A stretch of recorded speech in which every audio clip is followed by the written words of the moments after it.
to The Meal House from the Fox 61 by Carrier Kitchen. You heard the voice. Mealhouse time in the Fox 61 by Carrier Kitchen. I'm going to do a little lesson here, a scientific lesson, because Beth Rosen, dietitian, is with us again. Nice to have you. Good to see you. And I got to tell you, we were talking, and Tim kind of teased it before the commercial break, saying we're going to eat carbs. Now, I know from me trying to lose a couple of pounds, like I've done my darndest to cut out carbs. You're saying don't do all of them.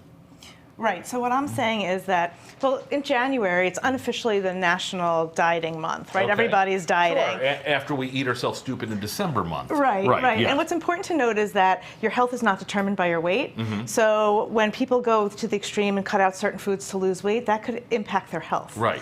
So my point with bringing this to you today is that all carbohydrates, all foods can fit into a diet. And tell me quickly why carbs are good, and then we'll get cooking here. So carbs are good for two reasons. One is they help your brain. The form of food for your brain is glucose, and that comes from carbohydrates. Sure. And if we don't have that, then we break down muscle, and it's not just like muscle, it could be like heart muscle. Good for gut health, too. It's also good for the gut health. It helps to feed the microbes that are in our gut that help with communication and with immune system, so we need to feed those that eat fiber. Watch your gut, all right? All right, now we're going to do now, listen, we're not making a sandwich and serving it with a side of pasta here. No, we're going to start with a whole grain, one-pot meal, and this is fried rice. Okay. And so this is 2 scrambled eggs, real quick. And what we do is we're going to add some whole grain to this. So we're going to scramble some egg up here, and I'm going to use this pan almost like a wok so we can go faster. I was going to say one pot deal here, and you just put it on a medium heat, a little oil, and then you're ready to rock and roll. I'm going to heat up that egg. I'm going to throw in these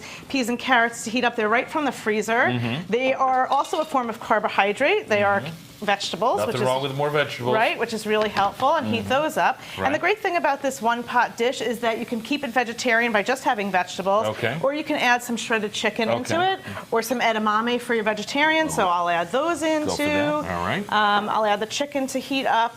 And then once that egg is cooked, because we don't want anyone to get sick from egg. Now I noticed you kept the egg separate from the vegetables. Yeah. On purpose? Yeah, just so you can have some bits of egg in your rice. Okay, rather than but in terms of heating it up, you just make sure your egg is cooked up and then mix it all. Okay. Yeah, that's how, and also for for time. So now now that the egg is cooked, now everything gets swirled up. Right, it can get swirled up and heated up. And what I'll do now is I'm going to add some sesame oil for some flavor. So about 2 tablespoons of that. This is where your Chinese influence, your flavor for we want to put some. These are a great source of carbohydrate too, and also food for your bacteria and your microbes, which is onion. But this kind of onion is. Still haven't seen anything for the carbs yet. Okay, well, so the peas and the carrots are carbs. Okay. And last but not least goes in rice. All right. And this is brown rice, so it's a whole grain. Right. It has its fiber still in it.